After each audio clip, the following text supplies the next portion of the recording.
Question number 30 देखें, 30। VRS compensation मैंने बताया था, it is allowed on the basis of the actual payment for the 5 assessment years, हाँ या ना, and the first deduction will be received by the assessee in that previous year in which the actual payment is made by him. मेरी बात समझना, 5 बराबर बराबर किस्तों में पेमेंट होता है, डिडक्शन अलाउ होती है, ये तो मालूम है ना। VRS का डिडक्शन कितने सालों में अलाउ होता है? 5। सेक्शन क्या बताया था? 35 DDA, याद आया? हमें 5 सालों में बराबर बराबर छूट मिलती है, उस साल से मिलना स्टार्ट होती है जिस साल मैंने पहला पेमेंट किया। जिस साल हम पेमेंट करेंगे उस साल 1/5, अगले साल 1/5, उसके अगले साल 1/5, उसके अगले साल 1/5, ऐसे 5 बराबर बराबर ईयर्स में हमको उसकी छूट मिलती है। ठीक, क्वेश्चन नंबर 30, 2 मिनट का समय देते हैं, करके बताएं।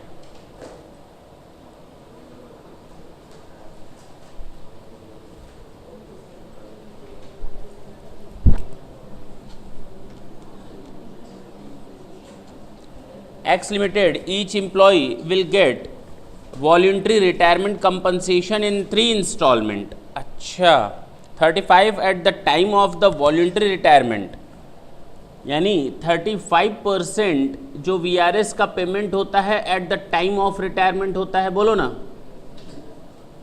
ये एक्चुअल में पेमेंट हुआ on November 1 of the first financial year, November 2011, immediately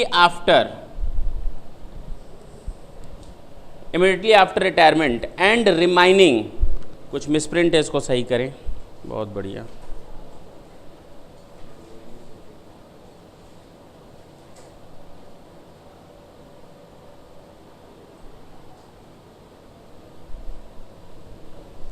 चले, 35% in the year of the retirement and remaining 55%, 10% on next year, 10% VRS का जो होगा in next financial year, ऐसे बोल सकते हैं। लिखने की मिस्टेक, प्रिंटिंग मिस्टेक है। 35% VRS का पेमेंट होगा कब? At the time of the retirement. 10% VRS का पेमेंट होगा नेक्स्ट फाइनेंशियल ईयर में, और बाकी कितना बचा? 55%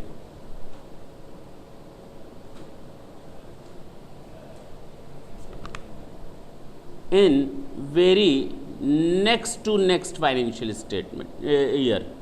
बोल सकते हैं? नहीं बोल सकते। इन 3 तरह से हम VRS का पेमेंट करते हैं। क्लियर? 100% का पेमेंट करना है मुझे, तुमको 100 रुपये देना है, 35 रुपये मैं इस साल दूंगा, 10 रुपये अगले साल दूंगा, 55 रुपये उसके अगले साल दूंगा। बोलो। आगे लिखा है the scheme is open for the financial year 2012-13 only during the financial year. अच्छा, 12-13 के लिए स्कीम लगाई गई है। किस ईयर के लिए? फाइनेंशियल ईयर 12-13 के लिए स्कीम ओपन है कि जिसको रिटायरमेंट लेना है वो बता दो। अच्छा, ड्यूरिंग द फाइनेंशियल यानी कि 12-13 17 employees take voluntary retirement and total compensation payable. कितने? 17 एम्प्लॉयज ने कहा कि हमें VRS लेना है और टोटल अमाउंट आया 80 लाख। अब बता सकते हो डिडक्शन कितनी कितनी मिलेगी? बोलो, बता सकते हो? चलो इधर देख लो, प्रीवियस ईयर 12-13 के लिए स्कीम ओपन है ना? हाँ या ना? Amount of payment previous year में परसेंटेज कितना पेमेंट होगा? 35%। अमाउंट कितना होगा? 80 का 35%। बता सकते हो? 28 लाख। हाँ या ना? 13-14 में in the next financial year 10% का पेमेंट होगा, 80 का 10%, 8 लाख। और 14-15 में in the very next to next financial year 55% का पेमेंट होगा। कितना? 44 लाख।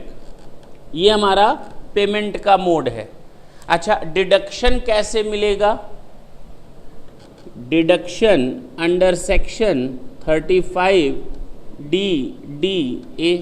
बोलो ना। तो प्रीवियस ईयर 12-13 पहली इंस्टॉलमेंट यहाँ मिलेगी इसकी कितने की, 28 लाख की। 13-14, 14-15, 15-16, इसकी छूट इन 5 ईयर्स में मिलेगी, मिलेगी ना। चलो जरा 28 लाख को डिवाइडेड बाई 5 करके बता सकते हो। 5.6 लैक्स, हाँ या ना। तो 5,60,000, 5,60,000। इसमें किसी को डाउट हो तो बोलो, डाउट है।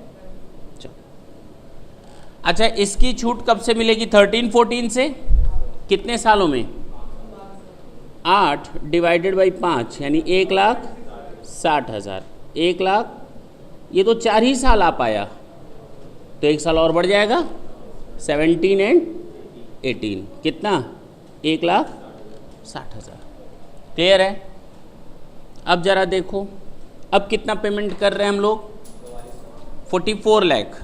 14-15 से तो 44 डिवाइडेड बाई 5, 8,80,000।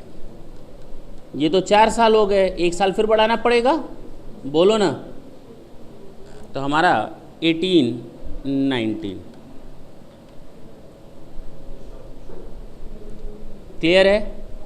टोटल डिडक्शन कितनी मिलेगी बता सकते हो हर साल,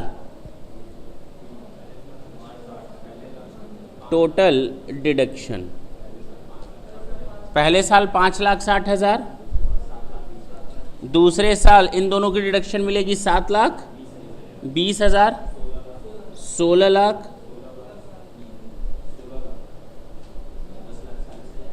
8,80 और 1,60 केवल 10,40,000, 8,80,000। देखो तो पूरे डिडक्शन हमको मिल गई कितने रुपए की, 80 लाख की। कितने की,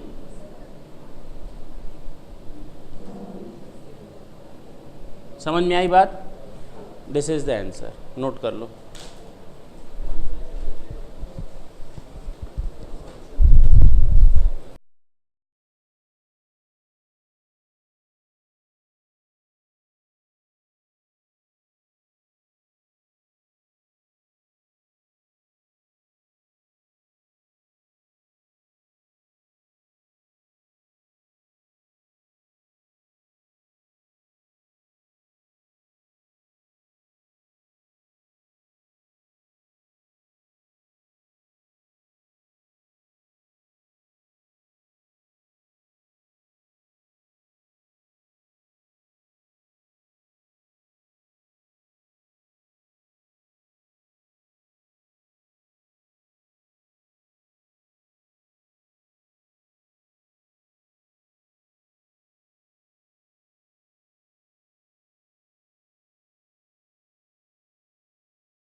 स्टडी मैट देखें, study mat page number 4.141, page number 4.141।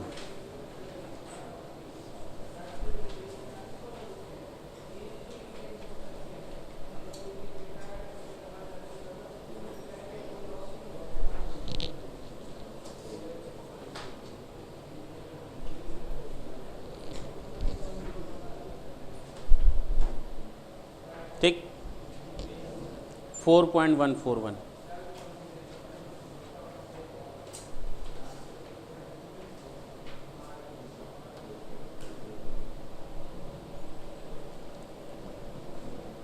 जो हम अंडरलाइन करवाने जा रहे हैं ढंग से सुनना। मैंने कहा था प्रोविजंस जो होते हैं ग्रेचुटी वगैरह के वो डिसअलाउड होते हैं। प्रोविजंस किसी भी नाम से हों वो क्या होंगे, डिसअलाउड होंगे।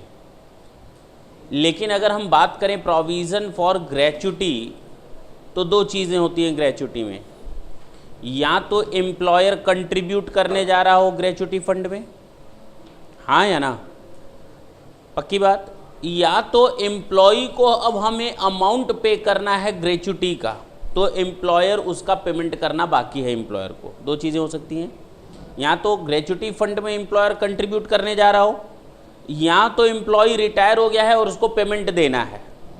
दो चीज़ें हो सकती हैं ना। अच्छा, अगर कंट्रीब्यूशन हो ग्रेचुटी में, उसका प्रोविज़न बनाया जाए कि पेबल हो चुका है ग्रेचुटी फंड में लेकिन अभी दिया नहीं गया है, तो भी ये अलाउ होगा, भले ही हम लिखें प्रोविज़न फॉर ग्रेचुटी।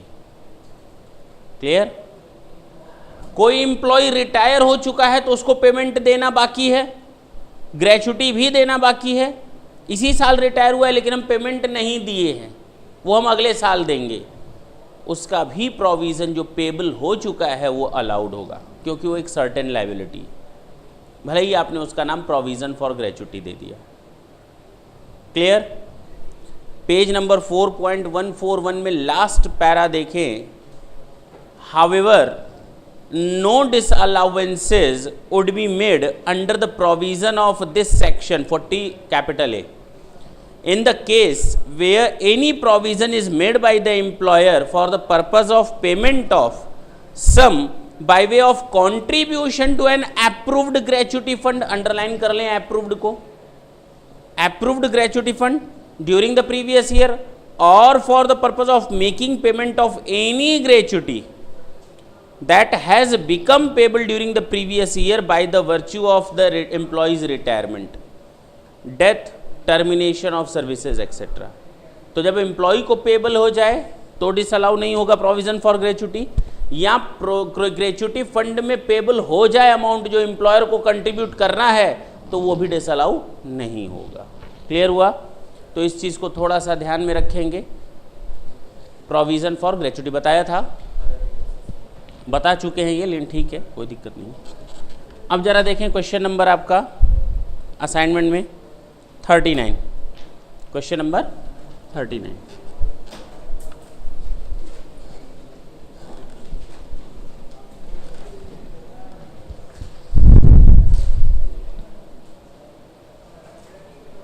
चले ये ले। From the following profit and loss account of R for the year ending on 31st of March 2013, compute his gross total income for the assessment year 2013-14। Opening stock दे रखा है, दिया है, हाँ या ना। Purchases 30 lakhs, salary 8 lakhs, rent rates and taxes 1,20,000, law charges, miscellaneous expenses, reserve for bad debts, ये तो पूरा डिसअलाउ हो जाएगा, लिख लो, सोचना ही नहीं है। प्रोविजन फॉर ग्रेचुटी, ओहो अभी तो बताया, अगर ना ऐसे अलाउ नहीं कर सकते, देखना पड़ेगा कि अगर ये पेबल हो चुका है तब तो अलाउ है, अदरवाइज डिसअलाउ। चलो, provision for income tax 100% disallow होता है। Salary to Mrs R, Mr R ने अपनी वाइफ को सैलरी दी है मिसेज आर को, 36,000। क्या ये एक्सेसिव है? देखना पड़ेगा। क्वेश्चन अगर कहेगा एक्सेसिव है, असेसिंग ऑफिसर को ज़्यादा लगती है तो डिसअलाउ कर देंगे, नहीं लगती है तो मान लेंगे कि मिसेज आर अपनी सर्विसेज प्रोवाइड करती हैं फर्म को, ठीक, और ये जेन्युइन सैलरी है। Depreciation, security transaction tax allow होता है 36 में। इनकम साइड देखें, sales, closing stock, income from house property, इधर क्या कर रहा है? Dividend from an Indian company, इधर से हटा देंगे। अब जरा एडजस्टमेंट देखेंगे क्या बोल रहा है। Purchases includes ₹1 lakh paid in cash, underline कर लें कैश, अंडरलाइन करें cash, to a cultivator for purchases of agricultural produce. बताओ ये अलाउ होगा या डिसअलाउ? 20,000 रुपए के ऊपर का अगर हम कोई नॉर्मल ट्रांजैक्शन करते हैं बिजनेस से रिलेटेड, रेवेन्यू नेचर का, तो वो अलाउ होता है या डिसअलाउ? यहाँ अलाउ क्यों होगा? ये एग्रीकल्चरल प्रोड्यूस है, तो एग्रीकल्चरल प्रोड्यूस पर सर्किल बनाकर लिख दो अलाउड। एग्रीकल्चरल प्रोड्यूस पर सर्किल बना लो और लिख दो अलाउड, ताकि जब भी पढ़ो तो ये समझ में आए क्यों अलाउ किया गया था, क्योंकि ये एग्रीकल्चरल प्रोड्यूस है। बहुत बढ़िया, यानी ये एडजस्टमेंट हमारे किसी काम की नहीं है। भूल जाते हैं कि एडजस्टमेंट नंबर 1 हमको दी भी हुई है। Purchases also includes 10,000 paid by way of compensation paid to supplier as the assessee was unable to take the delivery of goods due to lack of storage space and finances। मैंने एक आदमी से commit कर लिया था कि मैं तुमसे सामान खरीदूंगा, बाद में मैंने उसको मना कर दिया। मैंने कहा भैया मेरे पास स्टोरेज की स्पेस नहीं है और पैसा भी नहीं है, तो उसने कहा 10,000 रुपये दो। मैंने उसको कंपनसेशन के तौर पर, पेनाल्टी के तौर पर 10,000 रुपये दे दिए, ब्रीच ऑफ कॉन्ट्रैक्ट, कंपनसेशन दिया। बताओ अलाउ है या disallow? Normal course of business allow होगा, लिख दो अलाउड। तो यानी एडजस्टमेंट नंबर 1 और एडजस्टमेंट नंबर 2 मेरे किसी काम की नहीं। बोलो ना, कुछ सोचना ही नहीं है इनमें। Opening stock was under over valued and closing stock was under valued, yes, adjustment करेंगे। Salary includes 15,000 paid as customary bonus during Diwali, over and above the bonus payable under the bonus act। बताओ, salary शामिल करता है 15,000 रुपये का एक extra bonus जो दिवाली पर दिया गया है। ये नॉर्मल बोनस नहीं है, दिवाली पर दिया गया बोनस है। ये अलाउ होगा या नहीं?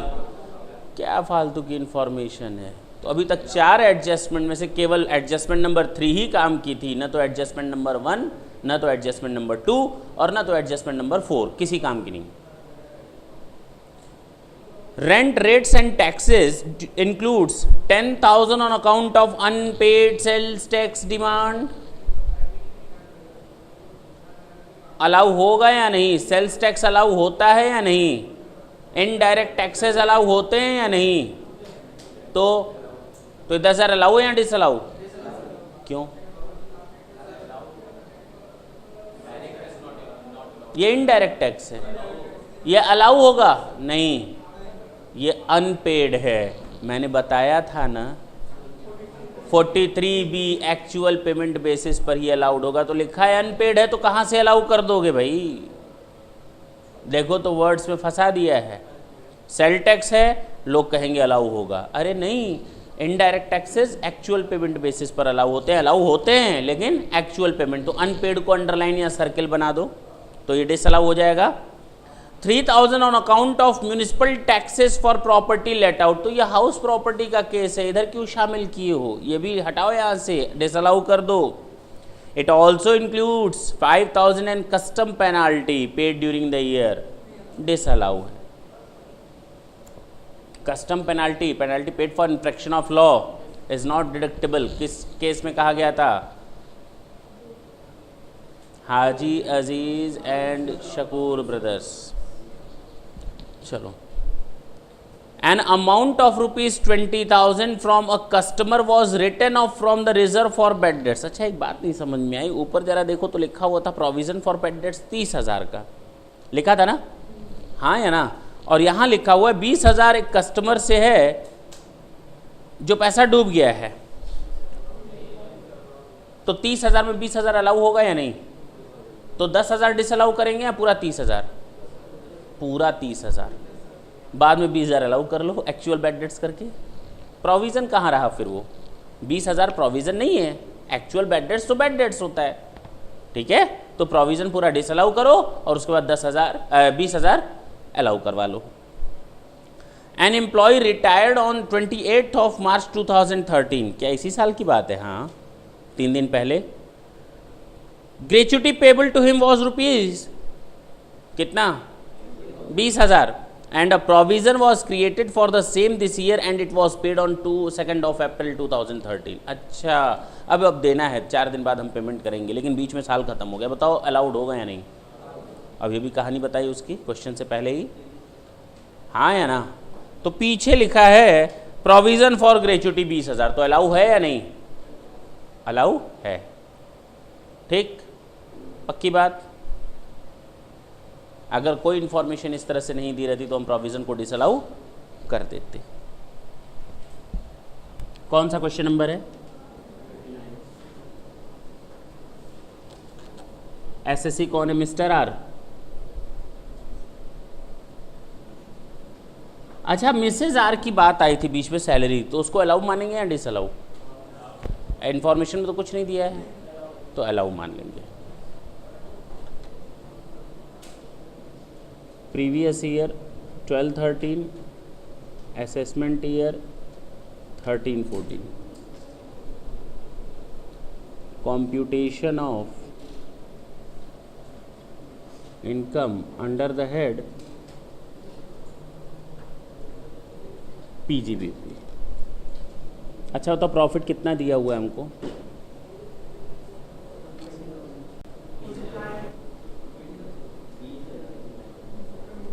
20,000। अब जरा एक एक करके एडजस्टमेंट्स खत्म करते हैं, 2 मिनट लगेगा। ओपनिंग स्टॉक, अच्छा स्टॉक के बारे में तो कुछ बोला गया था भाई, लिखा हुआ है opening stock was over valued by 25%, ज़्यादा दिखा the over stock opening stock को। ओपनिंग स्टॉक अगर ज़्यादा दिखाएंगे तो प्रॉफिट कम होता है या बढ़ता है? कम होता है। तो स्टॉक को बढ़ाने से फ़ायदा क्या? उसको नॉर्मल वैल्यू पर लाएंगे तो प्रॉफिट बढ़ेगा या घटेगा? बढ़ जाएगा। तो plus over valuation of opening stock कितने से था?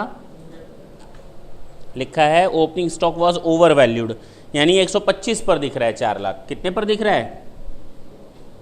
25% ज़्यादा है ना, तो हमको इसको नॉर्मल पर लाना है, यानी 100 पर लाना है। तो चलो 25 अलग कर लो, इसमें से कितना आएगा?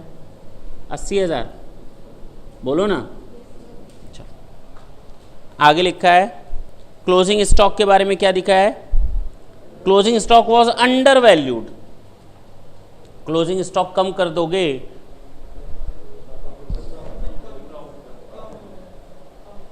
क्लोजिंग स्टॉक अंडर वैल्यूड करोगे तो प्रॉफिट बढ़ेगा या घटेगा? घटेगा। हाँ घटेगा। तो उसको नॉर्मल पर लाने के लिए प्रॉफिट को क्या करना पड़ेगा? Under valuation of closing stock. बोलो ना, कितने का दिखाया था क्लोजिंग स्टॉक? कितने से कम करके दिखाया गया था? तो 75 पर दिखाया गया था, ये भी 25% था। 1 लाख।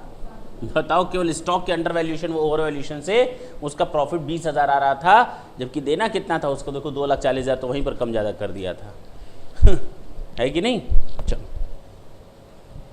इसके आगे देखो, परचेजेस के बाद परचेजेस का एडजस्टमेंट हो गया ना हम लोग का। वो 1 लाख रुपए का केस था तो उसको माफ़ कर देते हैं। सैलरी में बोनस शामिल था, ठीक है, वो भी बेकार की एडजस्टमेंट थी। रेंट रेट्स में प्रॉब्लम थी, अनपेड सेल्स टैक्स डिमांड। तो खर्चे को अगर हटाएंगे तो प्रॉफिट बढ़ेगा ना। अनपेड सेल्स टैक्स कितने का है? 10,000। अच्छा, और 5,000 क्या शामिल था? 3,000 क्या शामिल था? Municipal taxes for property, MT for house property. कितने का? नोट ना करना, अभी हम कमेंट लिखवाएंगे तुम लोगों से। प्लस हाँ, और क्या है, 5,000 का कस्टम पेनाल्टी है।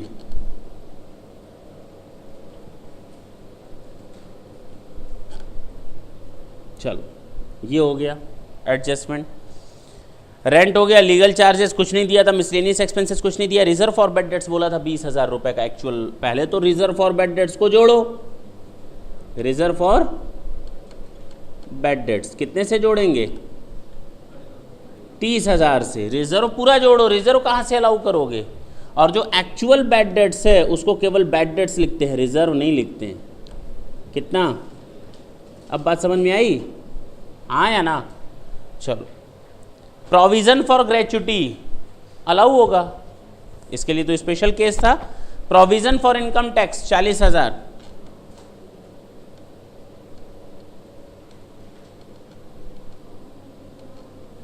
तो डायरेक्ट टैक्स है, चाहे पेड हो पेबल हो कुछ भी हो, पूरा का पूरा डिसअलाउ हो जाता है।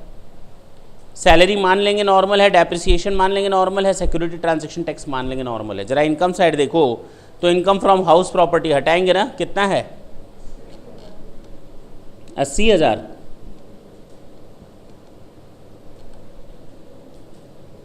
इनकम कम कर दो।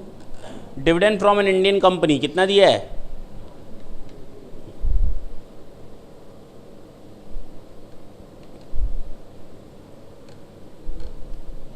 9,000 है ना। चलो अब जरा कोई एडजस्टमेंट देखो, कुछ छूटा है क्या।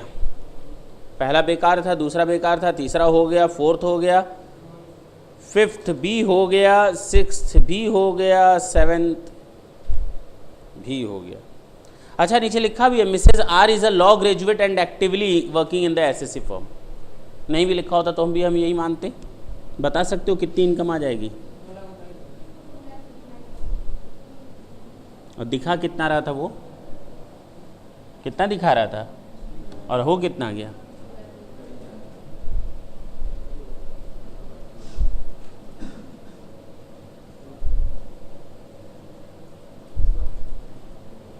नोट कर लें इसको।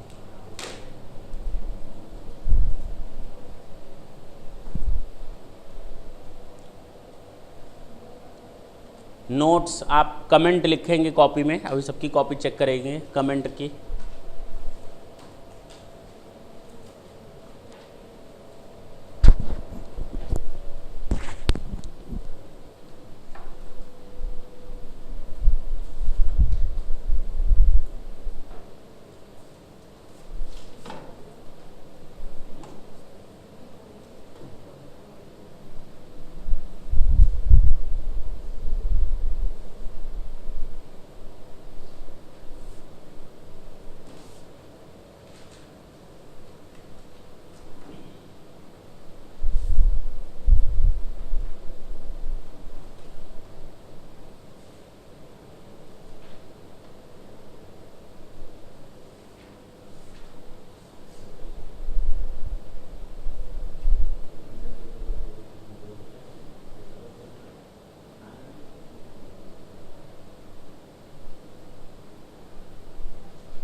Question number 40. Mr. Abhishek,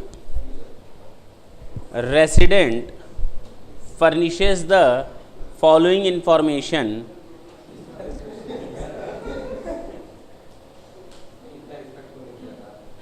क्या हो गया? हाँ, तो Mr Abhishek resident furnishes the following particular to his chartered accountant Mr Patel for the assessment year 13-14. क्यों पटेल साहब? पीएल अकाउंट दिया हुआ है for the year ending 31 March 2013. Office expenses, अच्छी बात है, ऑफिस में हो तो ऑफिस में खर्चा करो 12,400. कौन बोला है डिसअलाउ करने के लिए? ठीक है. जनरल एक्सपेंसेस, अच्छा ऑफिस खर्चा अलग है, जनरल एक्सपेंसेस अलग है. Legal expenses, depreciation on machinery, staff salary, bonus to staff, contribution to approved gratuity fund, तो अच्छी बात है. Outstanding liability for excise duty, disallow कर देना. इनडायरेक्ट टैक्सेस आउटस्टैंडिंग है. Audit fees, gross profit, sundry receipts, custom duty recovered back from government. अच्छा सुन लिखा हुआ है custom duty recovered back from government earlier not allowed as deduction. जब पिछली बार जब हमने गवर्नमेंट से कहा था हमें छूट दे दो, हमें छूट दे दो, तो गवर्नमेंट ने कहा छूट नहीं देंगे, टैक्स दो, और उस समय गवर्नमेंट ने टैक्स ले लिया था. आज जब हमें वो पैसा वापस मिल रहा है तो फिर गवर्नमेंट टैक्स लेगी क्या उसी अमाउंट पर? तो डबल टैक्सेशन तो होगा नहीं, तो ये अलाउ है, मतलब इसको हम इनकम नहीं मानेंगे. क्या नहीं मानेंगे? इनकम नहीं मानेंगे. अगर इनकम मान लेंगे तो टैक्स लग जाएगा. इनकम क्यों माने? टैक्स ऑलरेडी हम दे चुके हैं. Bad debts recovered earlier allowed, अच्छी बात है. पिछली बार जब मैंने मांगा था हमें बैड डेट्स की छूट दे दो तो गवर्नमेंट ने हमें छूट दे दी थी, तो इसका मतलब उस पर टैक्स नहीं लगा था. आज अगर हमें वो पैसा वापस मिल रहा है तो क्या उस पर टैक्स नहीं लगेगा? लगेगा. तो ये टैक्स लगा दो 3,000, ये सही है अपनी जगह, इसको छूना भी नहीं है. गिफ्ट फ्रॉम सन, यहाँ क्या कर रहा है? अदर सोर्सेज में देखेंगे ना. अदर सोर्सेज में गिफ्ट का सारा मैटर कहाँ देखेंगे? अदर सोर्सेज में. Other relevant particulars, bonus to employees according to the payment of bonus act comes to ₹4,200. अरे हमें इससे क्या मतलब? बोनस एक्ट कितना बोल रहा है? हमें तो इससे मतलब है इनकम टैक्स एक्ट क्या बोलता है? इनकम टैक्स एक्ट कहता है बोनस दे रहे हो एम्प्लॉय को, पेमेंट बेसिस पर हम अलाउ करेंगे, बात खत्म. एक लाइन की बात बोलता है. इसके आगे वो ये नहीं बोलता कि the bonus must be in accordance with the bonus act. उससे कोई लेना देना नहीं है, बेकार की लाइन है, जाए दो. दूसरा एडजस्टमेंट देखो, depreciation on machinery shown in the PL account is calculated according to the income tax provision. अच्छी बात है. ऊपर जो मशीनरी का डेप्रिसिएशन दिखाया हो अगर इनकम टैक्स के हिसाब से दिखाया हो तो प्रॉब्लम क्या है? क्या प्रॉब्लम है बोलो? अगर डेप्रिसिएशन हम किसके हिसाब से दिखा रहे हैं? इनकम टैक्स के प्रोविजन के हिसाब से दिखा रहे हैं, तो दिक्कत क्या है? ठीक है, उसको रहने दो फिर. तो एडजस्टमेंट नंबर 2 भी बेकार है. General expenses include payment of ₹9,000 to an approved educational institute for the purpose of carrying on scientific research in social sciences. The research is however not related to the business of the SSC. Social science पर अगर कोई research होता है बेटा, 9,000 खर्च की हो तो 125% की छूट मिलेगी. तो अभी 25% की इसमें छूट लेनी बाकी है. हमने 100% ले ली लेकिन 25% भूल गए. बात समझना. चलो, during the previous year mister Abhishek also made a capital expenditure of ₹5,000 for the purpose of carrying on a scientific research related to his business. खुद ही साइंटिफिक रिसर्च कर रहा है. क्या कर रहा है? खुद ही साइंटिफिक रिसर्च कर रहा है और 5,000 रुपये का उसने कैपिटल नेचर का खर्चा किया है. तो बताओ, और पीएल में इसको रिकॉर्ड नहीं किया. कैपिटल नेचर का खर्चा तुम पीएल में रिकॉर्ड करोगे साइंटिफिक रिसर्च का? हाँ, रेवेन्यू नेचर का साइंटिफिक रिसर्च हो या कैपिटल नेचर का, दोनों अलाउ होते हैं. तो आपको ये 5,000 तो पीएल के डेबिट में लिखना चाहिए था ना. क्यों नहीं लिखा? क्यों नहीं लिखा? 5,000 रुपये कैपिटल नेचर का खर्चा अलाउड होगा कि नहीं? कितना परसेंट? 100 या 125 या 175? केवल 100, क्योंकि खुद किया है. खुद किया है खर्चा. दूसरे को देते तो 125, 175 और 200% का बेनिफिट मिल सकता था, लेकिन अब नहीं मिलेगा. मैंने खुद किया है तो 100%.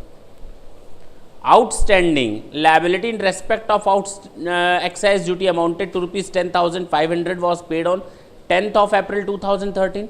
अच्छा, ऊपर जो दिया आउटस्टैंडिंग एक्साइज ड्यूटी 18,000, देखो देखो देखो 18,000 दिया है पीएल में, आउटस्टैंडिंग एक्साइज ड्यूटी दिया है ना, दिया है ना। उस 18,000 का पेमेंट कैसे हुआ है जरा ढंग से देखना।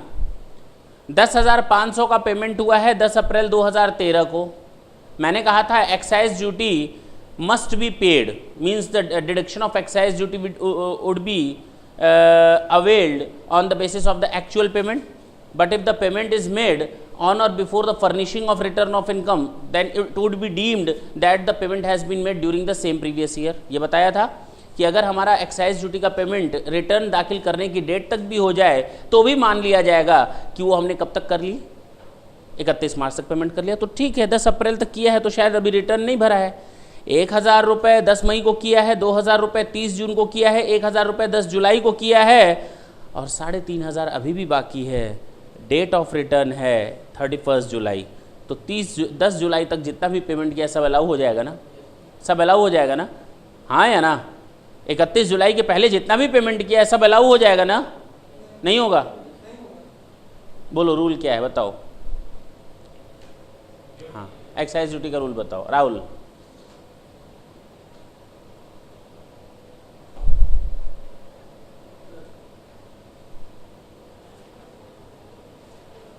एक गाना आया था, गा देता हूँ, मेरा पढ़ने में नहीं लागे दिल हो। क्यों भाई राहुल, क्या बात है, आगे बैठाएं? अच्छा बताओ, रूल बताओ, एक्साइज ड्यूटी का रूल बताओ। नहीं बता पाओगे तो हमें चिंता न करो, कूटेंगे नहीं, समझाएंगे। कौन बता सकता है एक्साइज ड्यूटी का रूल? एक और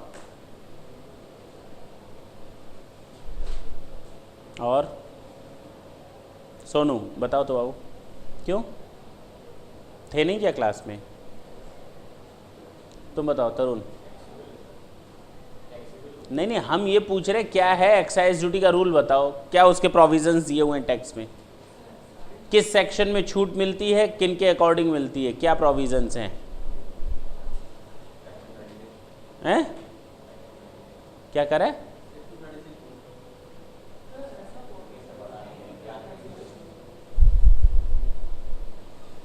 हाँ बोलो।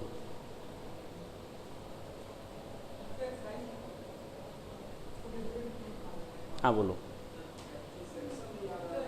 हाँ चलो ऐसे ही बताओ, नॉर्मल सेक्शन मत बताओ।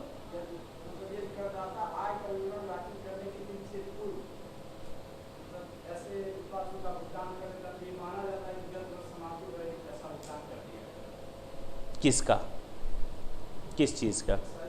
Excise duty. हाँ बताओ। उसको उत्पाद शुल्क बोलते हैं। हाँ बोलो।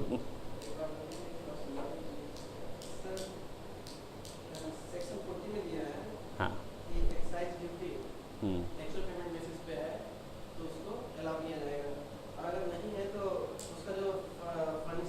सबसे पहली चीज़ तो इनडायरेक्ट टैक्सेस अलाउड होते हैं, लेकिन सेक्शन 43B है जो कहता है एक्चुअल पेमेंट बेसिस पर हम इनकी छूट देंगे। तो उसमें साफ साफ लिखा है एक्साइज ड्यूटी भी आएगी, इनडायरेक्ट टैक्सेस भी आएंगे जिनका एक्चुअल पेमेंट बेसिस पर छूट दिया जाएगा अगर आपने प्रीवियस ईयर में इनका पेमेंट कर दिया है तो। लेकिन साफ साफ नीचे लिखा है कि जाहिर सी बात है कंट्राडिक्शन होगा, एक्साइज ड्यूटी कुछ और रूल बोलेगी, इनकम टैक्स कुछ और बोल रहा है। दूसरे के काम में क्यों इनकम टैक्स अड़ंगी डाल रहा है, बात समझना। सेल टैक्स बोलता है हम मई तक ड्यू डेट देंगे, इनकम टैक्स देखता है मार्च तक डेट देंगे। अरे तुम कौन होते हो सेल टैक्स को संभालने वाले? उसको सेल टैक्स एक्ट को संभालने दो ना, हाँ या ना। तो इसलिए इसको थोड़ा लिबरल कर दिया गया।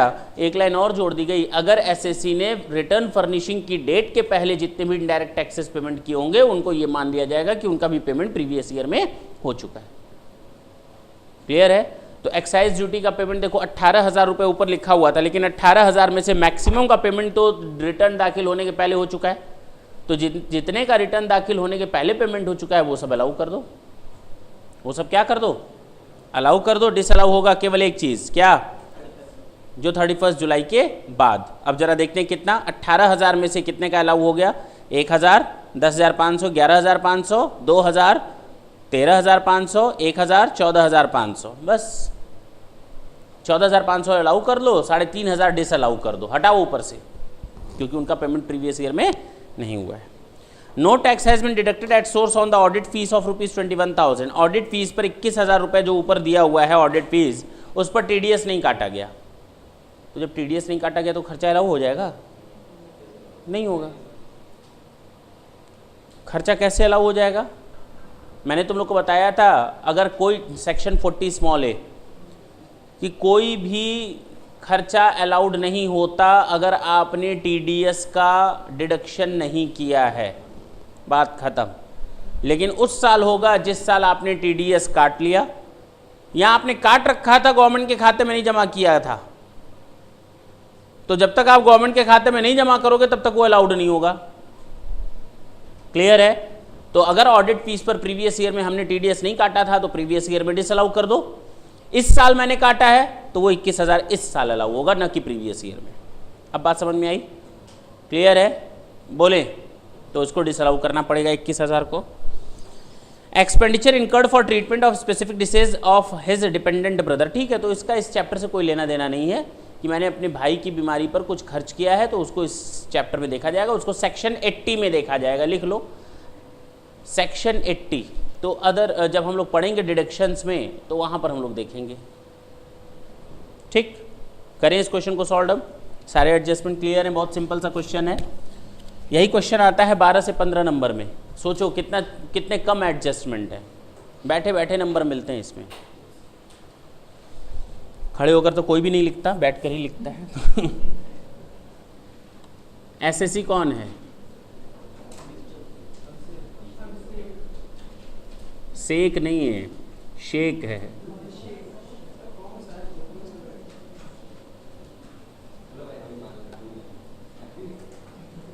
नहीं, वो हैप्पी नहीं है, उसका नाम पवन है। हाँ बताओ। Computation of income under the head PGBP। Comment तुम लोग आगे लिखना, याद रखना।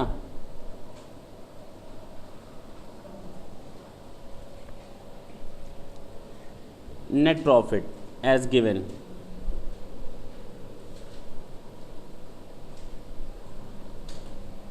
$2,40,900। कुछ बच्चों ने क्वेश्चन ऐसे सॉल्व किए हैं, ज़रा देखो, मैं करता हूँ, ज़रा देखना। पहला ऐड कर दो एक्सपेंसेस नॉट अलाउड, तो जो खर्चे अलाउड नहीं उनको जोड़ देते हैं ना, उनकी एक अलग हेडिंग बना दो। हाँ या ना? एक्सपेंसेस अलाउड नॉट रिकॉर्डेड, हाँ या ना? या नॉट डेबिटेड टू PL। ठीक ठीक, प्लस इनकम डिसअलाउड कि जोड़ देंगे घटा देंगे?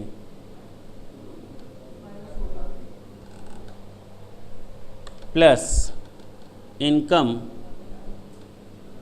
ना, income chargeable to tax under this head.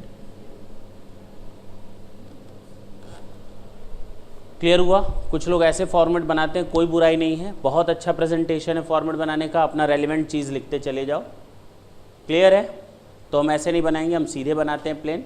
किताबों में तुम लोग को ऐसे ही दिखेगा, कोई ये अच्छा है प्रेजेंटेशन का, ये तरीका अगर यूज़ करते हो तो बहुत अच्छा है। चलो बोनस, चलो इधर देखो, पहले बात ना करना। Office expenses, general expenses, legal expenses, depreciation सब ठीक है। Staff salary, bonus to staff वो भी ठीक है। Contribution to approved gratuity fund वो भी ठीक है। Outstanding liability for excise duty, तो प्लस करेंगे एक्साइज ड्यूटी अनपेड, कितना रुपया? केवल 3,500। बाकी के लिए कमेंट लिखोगे तुम लोग, बाकी के लिए कमेंट लिखोगे। अच्छा, ऑडिट फीस प्लस कर देंगे, क्यों करेंगे वो तुम लोग कमेंट अभी लिखोगे। कितना रुपया है? 21,000, बोलो ना। लेस करेंगे custom duty recovered back from government earlier not allowed, तो दोबारा टैक्स क्यों लग रहा है? कस्टम ड्यूटी रिकवर्ड, कमेंट तुम लोगों को लिखना है, कितने रुपए का है? 15,300, बोलो ना। अच्छा, बैड डेट्स ठीक है, गिफ्ट फ्रॉम सन कितना है? 40,000। चलो, इतनी चीज़ें तो हम लोगों ने देख ली। अब नीचे नोट्स देखते हैं क्या क्या हुआ। बोनस हो गया, डेप्रिसिएशन हो गया। जनरल एक्सपेंसेस में 9,000 मैंने एक एजुकेशनल इंस्टीट्यूट को दिया था, 25% नहीं डिडक्ट किया था, 100% डिडक्ट कर लिया था, जबकि हमको छूट कितनी मिलनी चाहिए थी? 125। तो माइनस करेंगे साइंटिफिक रिसर्च कंट्रीब्यूशन 25%। बताओ 9,000 का 2,250। कमेंट लिखोगे आगे? चलो, फिर आगे लिखा हुआ है mister Abhishek also made capital expenditure rupees 5,000। तो capital nature scientific research expenses, बोलो ना कितना? तो इसका भी कमेंट लिख लोगे आगे। आउटस्टैंडिंग लायबिलिटी बता ही दिया, हो ही गया ये। टैक्स ऑडिट फीस ये भी हो गया। एक्सपेंडिचर इनकर्ड ट्रीटमेंट खत्म हो गया। नीचे क्या लिखा है? एनुअल डिपॉजिट 10,000 और टर्नओवर है 50 लाख। छोड़ो अभी उसको। बता सकते हो कितना आएगा आंसर? ऐड और माइनस करके बताएं कितना आया।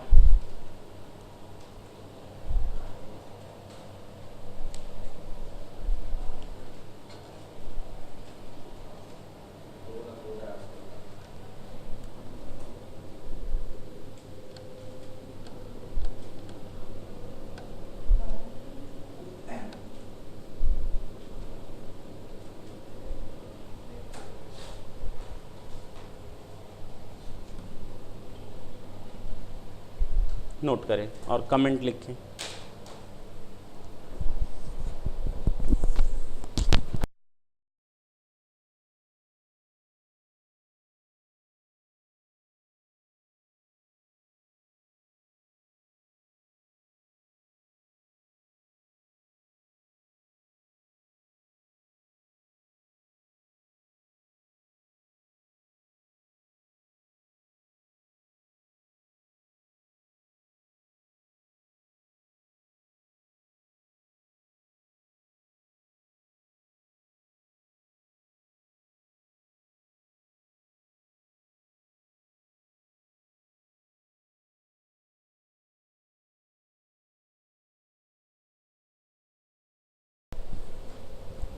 क्वेश्चन नंबर 36 देखें। हटा रहे हैं इसको।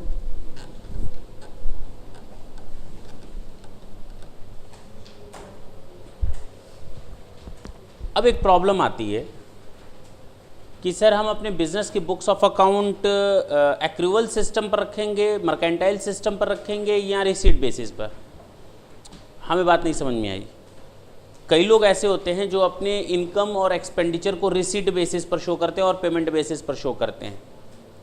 क्या वो सिस्टम यहाँ पर अलाउ है? पहली चीज़। दूसरी चीज़, केवल मर्केंटाइल सिस्टम को यूज़ करने हैं क्या? Due basis, outstanding basis, prepaid basis, बताओ। Mercantile system of accounting use करेंगे या रिसीट एंड पेमेंट बेसिस?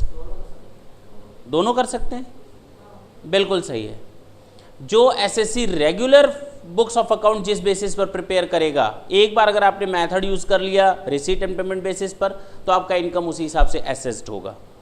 अगर आपने मर्केंटाइल सिस्टम यूज किया है, then you have to follow the same accounting method in the next years too. हाँ है ना? आपको सेम मेथड यूज करना है। या तो मर्केंटाइल सिस्टम यूज करो या तो रिसीट पेमेंट बेसिस पर यूज करो, कोई दिक्कत नहीं है, कोई प्रॉब्लम नहीं है। प्रोविजन वही लगेंगे इनकम टैक्स के जो अब तक लगते आए थे। इसी बेसिस पर दिया हुआ है क्वेश्चन नंबर 36, और इस बार जो एग्जाम में क्वेश्चन आया था इसी टाइप का आया था, सेम यही। इस बार जो सी एग्ज़ाम में क्वेश्चन आया था सेम इसी टाइप का क्वेश्चन आया था, ठीक है ना।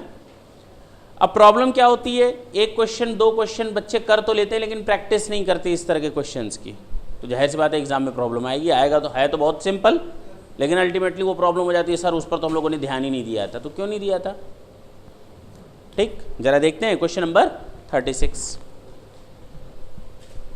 X age 26 years, a leading tax consultant who maintained books of account on the basis of cash furnishes the following particulars of receipt and payment for the assessment year 13-14। कोई दिक्कत है क्या, नहीं।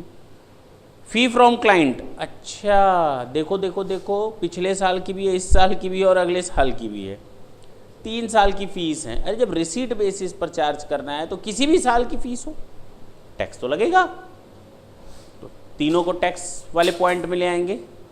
चलो, प्रेजेंट्स फ्रॉम क्लाइंट, अब client gift दे रहे हैं, वो भी मेरी बिजनेस इनकम है, क्लाइंट गिफ्ट दे रहे हैं, रिलेटिव गिफ्ट नहीं दे रहे। प्रेजेंट्स फ्रॉम क्लाइंट, अब जाहिर सी बात है फीस के अगेंस्ट ही देंगे, नहीं नहीं फीस नहीं लेंगे, जाओ जाओ, अच्छा सर ये 2 किलो मिठाई ले लो, बात समझे नहीं समझे, अच्छा फ्रिज ही ले लो, तो क्या है वो फीस ही का तो हिस्सा है, तो ये भी मेरी फीस मानी जाएगी। Presents from client. Interest free loan from a client for the purchase of a car, हमें लोन मिला है तो लोन को यहां दिखा दिया तो मेरी इनकम हो गई क्या, लोन इनकम होती है क्या, तो हटाओ नहीं इसको, हटाओ, ये कहां से मेरा इनकम है, लोन को इनकम कैसे मान लोगे। Rent of a let out property, ये हाउस प्रॉपर्टी में ले जाओ, बीच में रखो किताब, इसको हाउस प्रॉपर्टी में ले जाओ। Share of income from as a partner, अच्छा पार्टनरशिप फर्म से कुछ हिस्सा हमको मिला है, चाहे प्रॉफिट का चाहे सैलरी का चाहे कुछ भी, अच्छा share of a profit from a partnership firm, taxable होगा, कितनी अच्छी बात बोला। ये पार्टनरशिप फर्म है, इसमें 3 पार्टनर है, मिस्टर ए, मिस्टर बी और मिस्टर सी, तीनों को प्रॉफिट बांटा गया 15,000, 10,000 और 5,000, हाँ या ना। इस प्रॉफिट पर टैक्स कौन दिया होगा, फर्म ने इस पर टैक्स पे किया होगा, और उसके बाद ये 10,000 ए के हाथ में गया, 15,000 बी के हाथ में 10,000 गया और सी के हाथ में 5,000 गया। अब इधर तो टैक्स लग चुका है, फिर इधर लगेगा टैक्स, ऐसे कैसे हो सकता है। जब ये सैलरी दे रही है फर्म तो इसके हाथ में पीजीबीपी मान रहे थे, याद आया, बोनस दे रही थी फर्म पार्टनर को तो इनके हाथ में पीजीबीपी था, कमीशन दे रही थी फर्म पार्टनर्स को तो इनके हाथ में पीजीबीपी था, बुक प्रॉफिट के बेस्ड पर।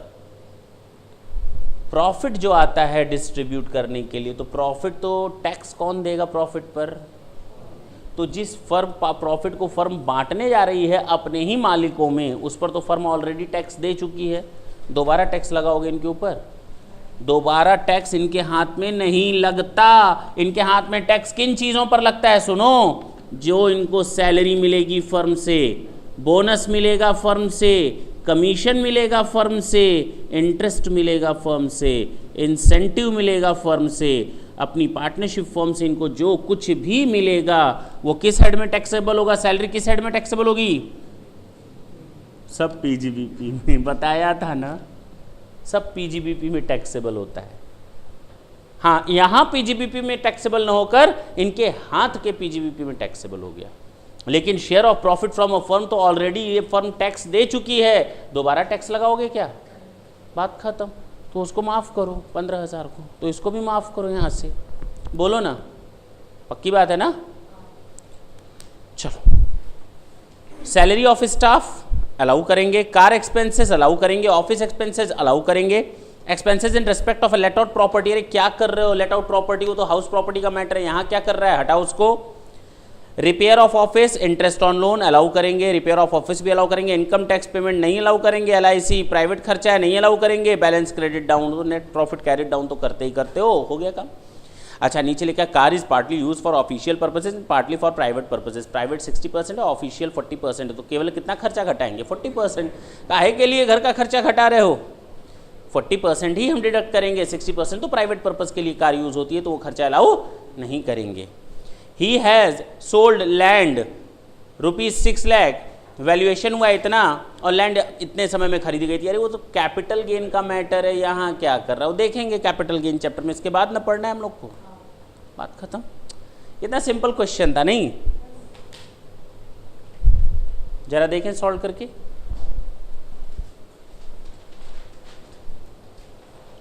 कर सकते हो, दें 2 मिनट, करो अपनी अपनी कॉपी में करो, देखें दूसरे की कॉपी में करना, अपनी अपनी कॉपी।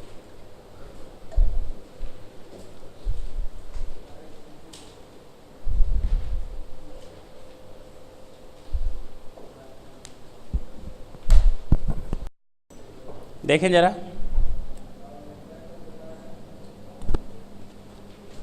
क्वेश्चन नंबर कौन सा है ये? 36। एसएससी है mister x,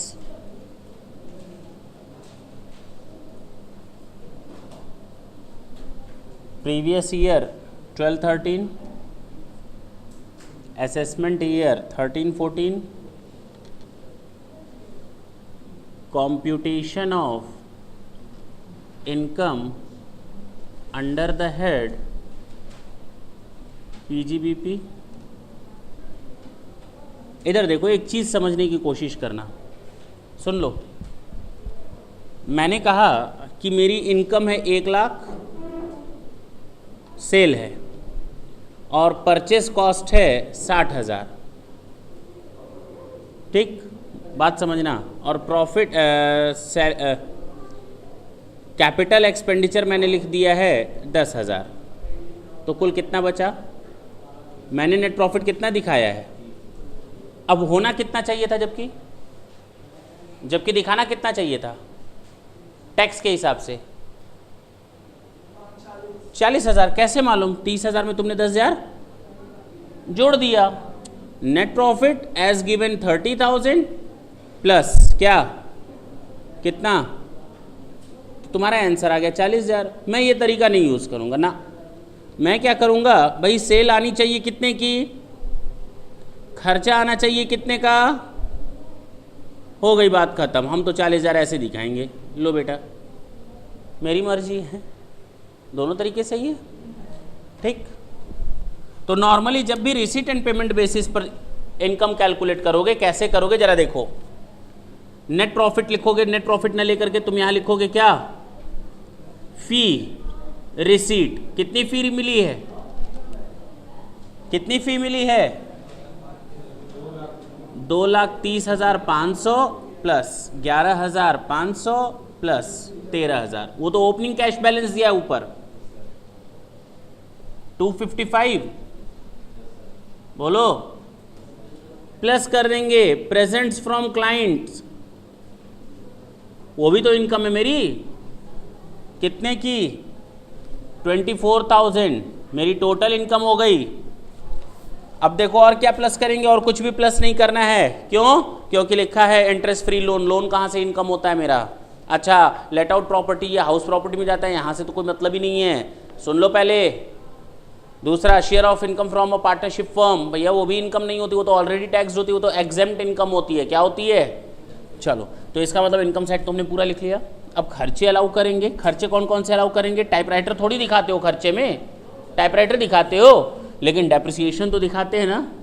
depreciation on typewriter कितना परसेंट? 15% है टाइपराइटर पर। 6,000 के हिसाब से कितना हुआ? ये अलाउ करोगे खर्चा, हाँ या ना? देखो इधर एक और चीज थी, कार, डेप्रिसिएशन ऑन कार। कितने की कार थी? कार कितने की है? 2,40,000। इस पर भी 15% दिखा दें। आधे साल यूज हुई है, 180 दिन से कम यूज हुई है ना। देखो, इनटू बिजनेस के लिए कितना है कार, तो जितना डेप्रिसिएशन आएगा उसका 40%। बिजनेस के लिए बताओ कितना आया, कितना? चलो, कार के बाद आते हैं सैलरी टू स्टाफ पूरा अलाउ करवाओ 43,000।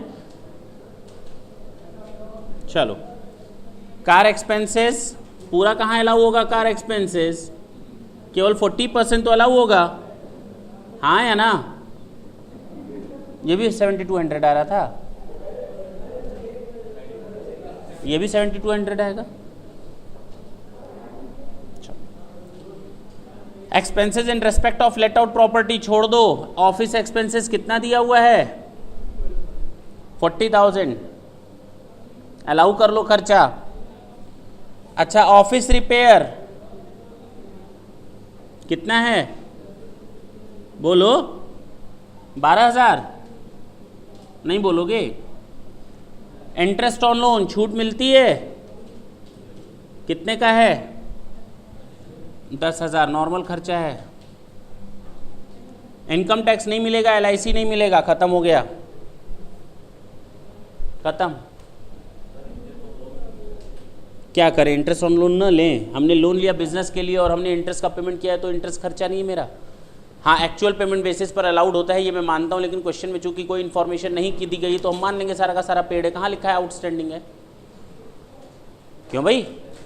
चलो बताओ तो। 1,58,000 दिस इज योर आंसर।